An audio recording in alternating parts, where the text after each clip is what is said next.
Assalamualaikum warahmatullahi wabarakatuh. We are from Group C and we will present our discussion about classroom activities in CLT. And the members of our groups are me, Ayunida Ilma Nafia, Farel Pahleviputra Arifin, Yulinda Rahma, Listya Ariyana, Nada Adelia Dewi, and Fadila Amanda. And for the first presentation will be explained by me.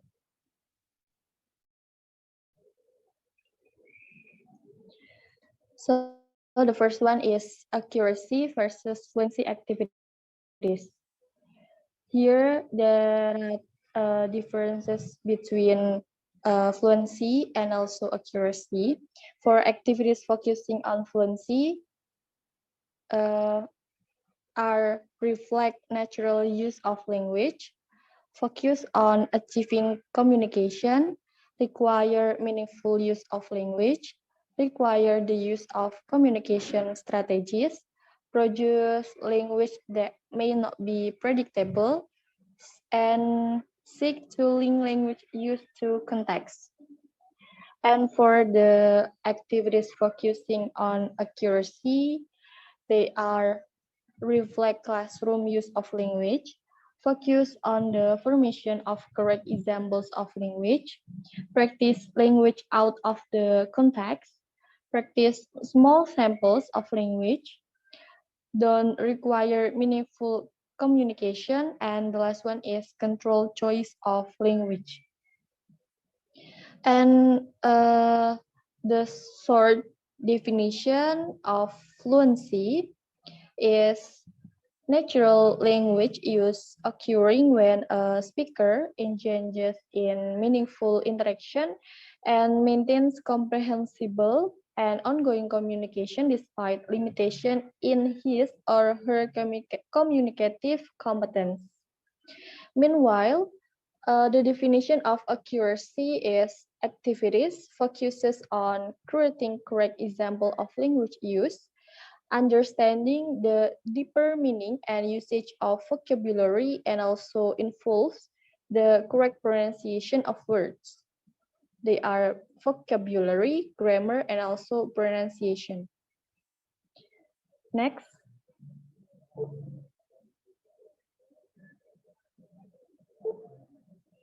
And here, the example of accuracy and fluency activity.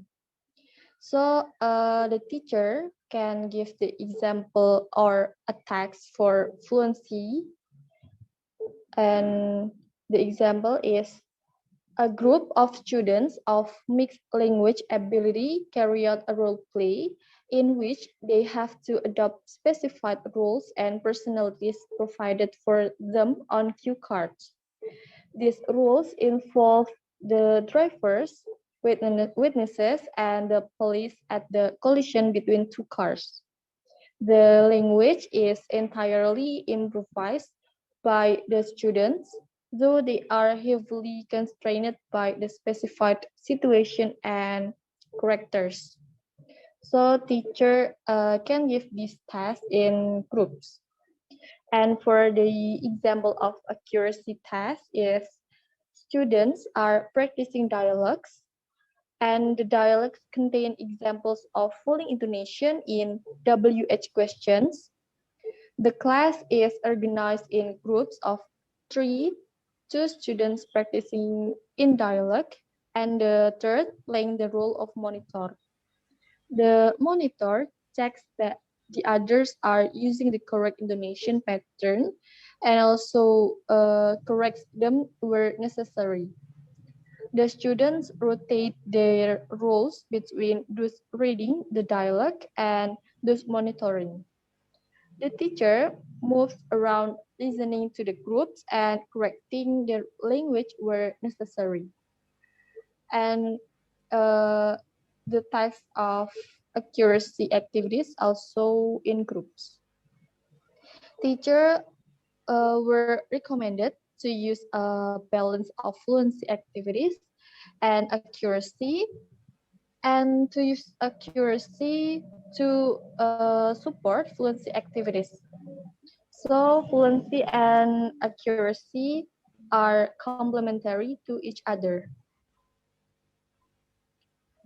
And for the next speaker will be Farel Pahleviputra. Okay, I will continue the presentation in the next slide. The next slide is about mechanical, meaningful, and communicative practice. Mechanical is refers to a controlled practice activity which students can successfully carry out without necessarily understanding the language they are using. And then meaningful is have meaning refers to an activity where language control is still provided, but where students are required to make meaningful choices when carrying out practice. And then the last is communicative practice. Communicative practice refers to activities where practice in using language within a real communicative context is the focus, where real information is exchanged and where the language used is not totally predictable. The next is example of each point. Uh, Meaningful in order to practice the use of preposition to describe locations of places, students might be given a street map with various buildings identified in different locations. They are also given a list of prepositions such as across from, on the corner of, near, on, next to, and etc. They then have to answer questions such as where is the bookshop and where is the cafe and etc. The practice is now meaningful because they have to respond according to the location of places on the map. And then example of mechanical. The repetition drills and substitution drills designed to practice use of particular grammatical or other items. And then the last is example of communicative practice. Students might have to draw a map of their neighborhood and answer questions about the location of different places, such as the nearest bus stop, the nearest cafe, and etc. And then the next is superlative adjectives. The first is superlative adjectives usually appear before the noun they modify. Here the example in this below of text. The funniest person I know is my friend Bob. The most caring individual in our school is the custodian. And then the second is they can also occur with the noun they modify. Example is of all the people in my family, my Aunt Ruth is the kindest. Of all my professors, Dr. Lopez is the most inspiring. And then the third is superlatives are also followed by relative clauses in the present perfect. Example is my cousin Anita is the most generous person I've ever met. And then the closest friend I've ever had is someone I met in elementary school. The next slide is about the distinction. The distinction between mechanical, meaningful, and communicative activities is similar to that given by Littlewood in 1981, who groups activity into two kinds. The first is pre-communicative activities and communicative activities. Pre-communicative activities has structural activities, is described as mentioning and practical structures, and then quasi-communicative activities is a focus on how the language is used to communicate meaning. And then communicative activities has 2 points. The first is functional communication activities. It refers to require students to use their language resources to overcome an information gap or solve a problem. And then the second one is social interactional activities. Social interactional activities require the learner to pay attention to the context and the roles of the people involved and to attend to such things as formal versus informal language. And then the next presentation will be delivered by Yulinda Ariyana. Okay, the next slide will be the activities. The first one is information gap activities. What is information gap activities? An information gap refers to when the student don't have all the information they need to complete two tasks or activities. Information gap activity require the student to speak and to practice in the teamwork, working with their classmates to acquire the missing information. Once they have earned the information from their classmate, they can fill the gap and complete the task or activity. For this activity, the student must work together and communicate clearly in order to successfully complete the given task. The example of the information gap, the first one is role play, the second one is the job interview. Next slide to the job interview.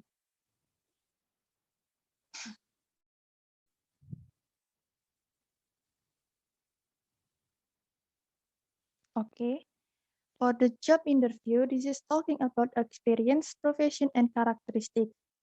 How this job interview work is divide students into two group of two. One student is the interviewer and the other one is the interview. The interviewer asks typical interview questions. You can either pre-teach these types of questions to the whole class or provide the student of list of sample questions to each pair. Provide the interview with a profession and short backstory. The information you provide this interview can be as detailed or as minimal as you choose and should correlate with the student English level. This is the example of the conversation. Next slide.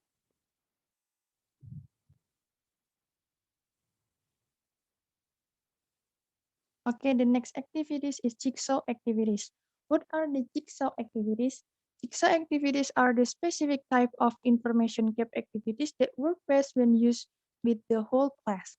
The class is first divided into group of 4 to 6 learners who are then given some information on particular aspect of the topic which they then become the expert in.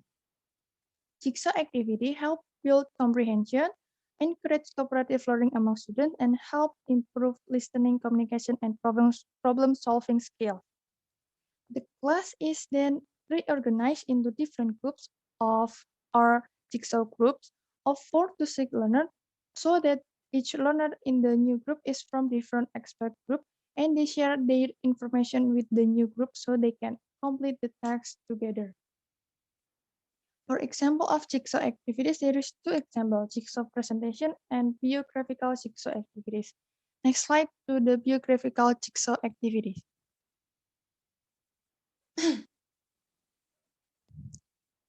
For biographical jigsaw activities, one suitable topic for a jigsaw activity is to give information on the different aspect of person life to the expert group, which can then be pulled in the jigsaw group so that the second task can be biographical. In the nature example is producing a PowerPoint presentation, giving information about the person or short TV style documentary. This could be a real person or fictional character. An example of this given in the life and works of the Charles Dickens, where after doing a TikTok gloss about Dickens' life, the different expert groups find out about the names of Dickens' novels. Some of his most famous quotes and important characters from the books. They can be organized into jigsaw groups to produce mini poster about Dickens' life and work. The next slide will be presented by Adelia.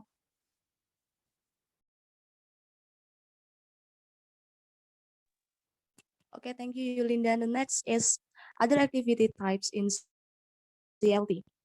The first, task competition activities, puzzles, games, map reading, and other kinds of classroom tasks, in which the focus is on using one's language resources to complete a text. The second is information gathering activities.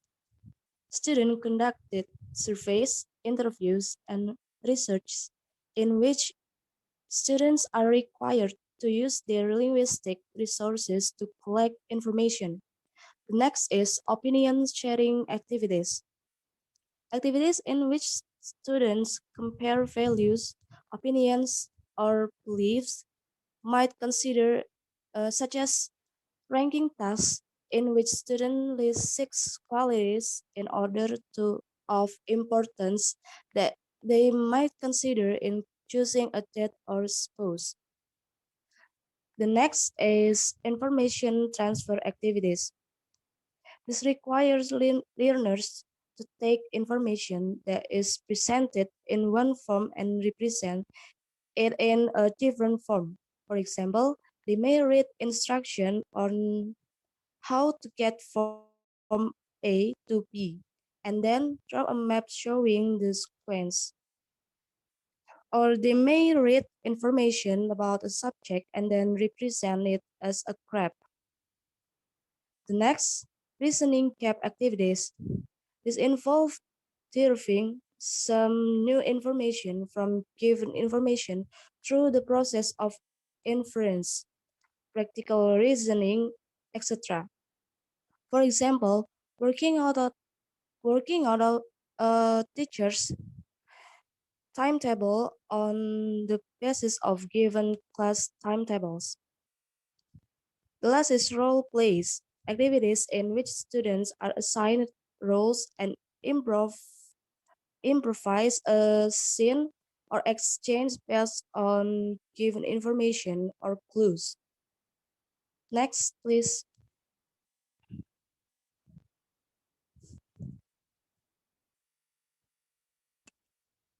Okay, the next is emphasis on pair and group work.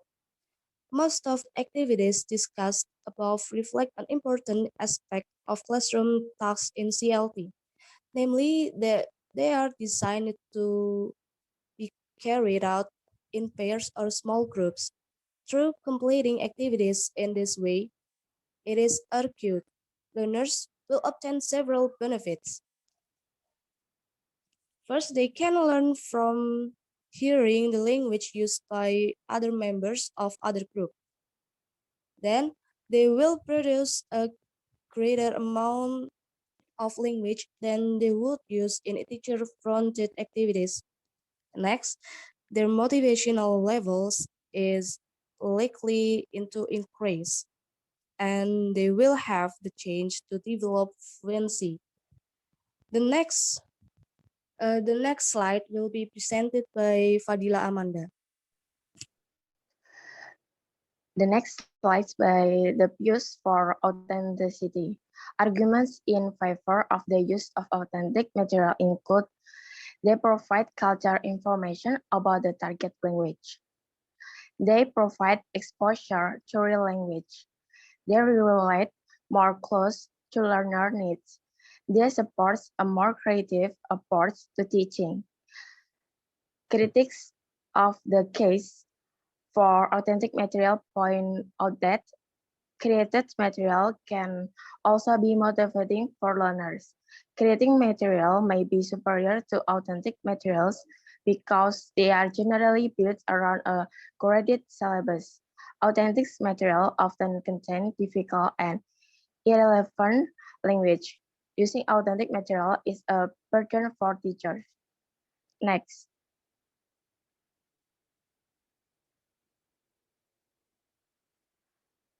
Next.